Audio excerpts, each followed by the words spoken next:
Se você realmente gosta desse canal, já assistiu todos os vídeos, então você já sabe, eu tenho uma meta. E para alcançar essa meta, eu preciso só de uma coisa, aprender uma nova linguagem. E não, eu não tô falando de linguagem de programação. Na verdade, eu tô falando de um idioma. Inglês é sim uma das coisas mais importantes na programação. Mas você não precisa ser fluente e, para falar a verdade, não precisa manjar quase nada. Principalmente se você for trabalhar aqui no Brasil. Como eu, sempre trabalhei e já fazem quase 10 anos que estou trabalhando como dev. Mas eu sempre negligenciei o aprendizado desse idioma e, para ser sincero, eu sempre odiei na escola e na faculdade. Mas eu cheguei em um limite na minha carreira e para passar pro próximo nível eu preciso ser fluente. Mas eu não tô falando de um inglês impecável, não, mas sim, eu preciso conseguir me comunicar e passar minhas ideias. E eu sei, você também almeja isso. E nesse vídeo eu vou te passar os 4 principais motivos que podem tornar esse idioma difícil de se aprender. E ao final eu vou te dar um caminho para você superar todas essas dificuldades e o melhor, de graça e com alguém que já passou por tudo isso e está cheio de dicas para mim e para você.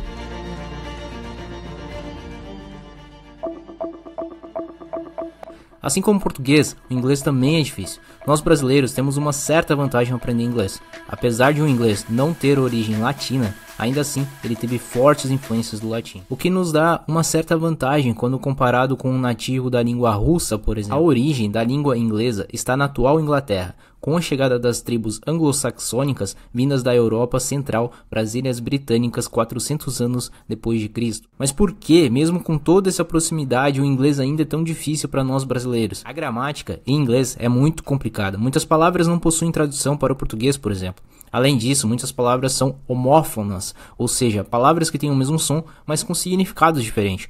Por exemplo, I ate 8 eggs for breakfast in the morning. Comi 8 ovos no café da manhã.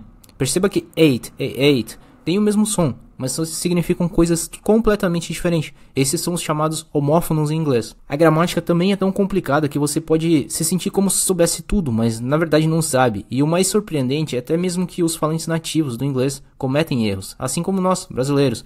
Não sabemos tudo do português. É muito comum a gente ver um nativo dizendo I would have ate, quando o correto seria dizer I would have eaten. O fato é que muitas pessoas falam errado e não significa que você deve fazer o mesmo. No entanto, a menos que você esteja se preparando para um exame específico em inglês, não se preocupe tanto com isso. Os falantes nativos vão te entender. Eles também cometem erros, assim como você, assim como eu. Coisa mais importante que a gente deve ter em mente é comunicar com as pessoas, compartilhar as ideias, pensamentos e emoções. Anote isso. Muitas pessoas não se importam se você cometer erros em inglês.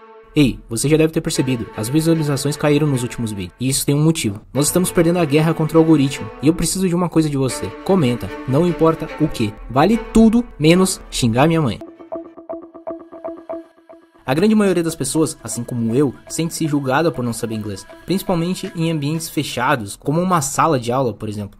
O correto seria a gente olhar para as outras pessoas e pensar, ok, estamos todos aqui para aprender, todos vamos cometer erros. No entanto, automaticamente a gente pensa, eles estão ali anotando meus erros e rindo de mim. Sem falar que, atualmente, a gente sofre com uma ansiedade extrema. Como aprender inglês em 30 dias? Como aprendi inglês em 6 meses? Ou pior, como aprendi inglês em 7 dias? Quem consegue aprender inglês em 7 dias? Cara, não faz sentido nenhum. Esse medo não deve impedir de você aprender a falar inglês, conquistar o emprego dos sonhos ou finalmente conseguir realizar a viagem dos sonhos para outro país sem se preocupar com não entender o inglês. Existem regras, mas às vezes você se depara com certas palavras que não seguem regras, ou palavras silenciosas, e você fica pensando por que são escritas dessa forma e pronunciadas de outra. Por exemplo, quando a gente vê a palavra bread, que é pão, quando a gente vê a palavra steel, que é aço, tem as vogais EA. Mas cada uma tem uma pronúncia diferente. Por que isso? Eu não sei. Se você souber, me conta nos comentários. Então são coisas que não faz o menor sentido, mas é assim, não segue uma regra. A pronúncia é realmente muito complexa e entender um falante nativo é ainda mais difícil.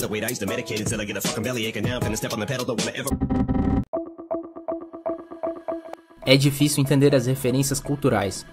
Somos todos diferentes e ao falar inglês não queremos ofender ninguém. Por isso, as pessoas ficam inseguras, tímidas e com medo de falar e ofender outras pessoas devido a diferenças culturais. Aqui vai um exemplo que, se você curte rap, provavelmente já ouviu uma palavra em inglês que começa com N. Eu não vou falar aqui, mas se você estiver indo para os Estados Unidos e falar a palavra proibida, você vai ter sérios problemas. Hey Shadow, I'm gonna say the N-word. That's racist. You can't say the N-word, Sonic. É um insulto racial direcionado às pessoas negras. Porém, dentro de um grupo de pessoas negras, não é ofensivo, é um tratamento normal. E por isso, é muito comum a gente ouvir em músicas. Idioma complexo, medo de falar inglês, pronúncia difícil, diferenças culturais são os principais motivos que acabam dificultando o aprendizado em inglês. E se você chegou até aqui, provavelmente se identificou com algumas dessas dificuldades, e eu vou te recomendar o canal desse cara. O Vitor Castro é um dev que chegou muito novo na Holanda para trabalhar como dev. Ele também tem conhecimento de Java e passa muitas dicas sobre programação e carreira. Vai lá no vídeo dele que tá aparecendo aí e comenta, vim pelo Bolt. E é isso, e até o próximo vídeo.